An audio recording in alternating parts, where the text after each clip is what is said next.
All right, this is a little bit longer than I wanted it to be because now we're getting into like these things that actually has piqued my interest and it's kind of fun to learn about. But I want you guys to look at this.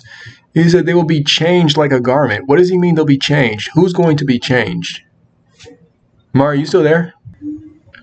Um, they will be changed like a garment. See, the only thing that I can think of is that uh, over time, like how people are right now, they're not going to be like that forever. And I think that we can see that throughout history as well too. I think you could see that like how people were in the past, they didn't stay like that forever. They actually started to change over time. People became more civilized. People became more, hospitable to one another. Um, and I think that he's basically saying that people are going to continue to change, but you, because then he goes back to God. He says, "But you, O God, where are we at? But you remain the same, and your years will never end." Um, So I think all this is supposed to do is just draw the comparison to how sturdy God has been from the beginning and how he will always be, and how he uh basically just saying that he's perfect. He's perfect and that he's from everlasting.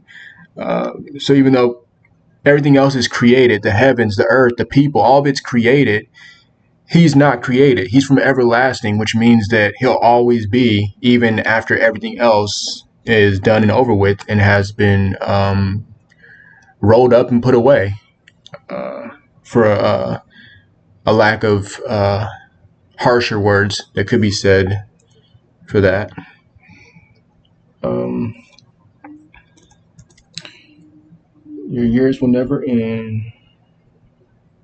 All right, so let's send that, and then we'll just say, but God will remain the same, and his years will never end. All right. Oh, interesting. Okay, now to finish this off, it says, "Yet to which of the angels did God ever say, 'Sit at my right hand until I make your enemies a footstool for your feet'?" It's interesting because it went all the way back to comparing uh, the Son of God compared to the angels. Again, saying that the Son of God is greater in authority and power and respect and reverence than the angels are, but the angels are still great because, well, God's angels are great. The fallen angels, this does not describe anything about the fallen angels.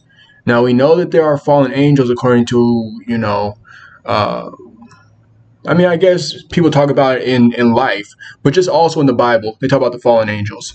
But right now, it's just saying that Jesus, compared to God's own angels, Jesus is far greater because he's a son, um, and the angels are just servants, right? So there's a difference between sons and servants, even in the king's house.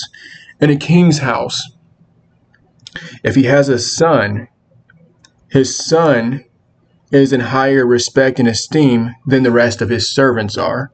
And that's basically the comparison of the angels to Jesus. It's interesting that we got drawn back to that. We're at the end of Hebrews chapter 1 right now. So he tells Jesus, "Sit at my right hand until I make your enemies a footstool for your feet." Okay.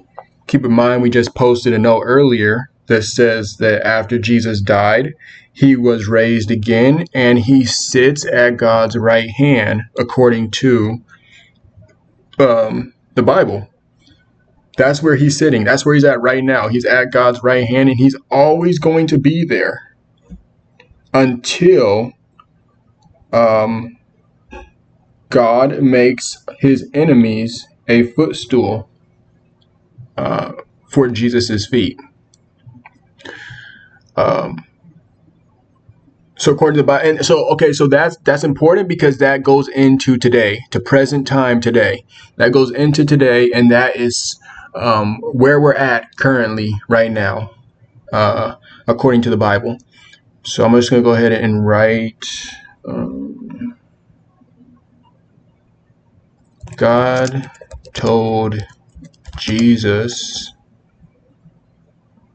the Son of God, to sit at my right hand until, and I'll put the quotation marks for until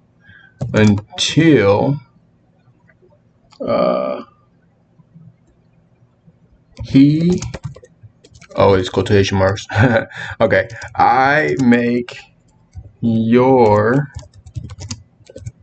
which is Jesus's, so we're just gonna put Jesus, I make Jesus's enemies a footstool for Jesus's feet.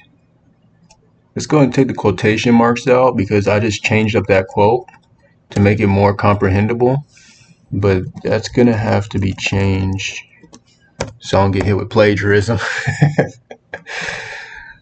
Alright, period. Alright, and then to finish this off, it says, are not the angels ministering spirits sent to serve those who will inherit salvation?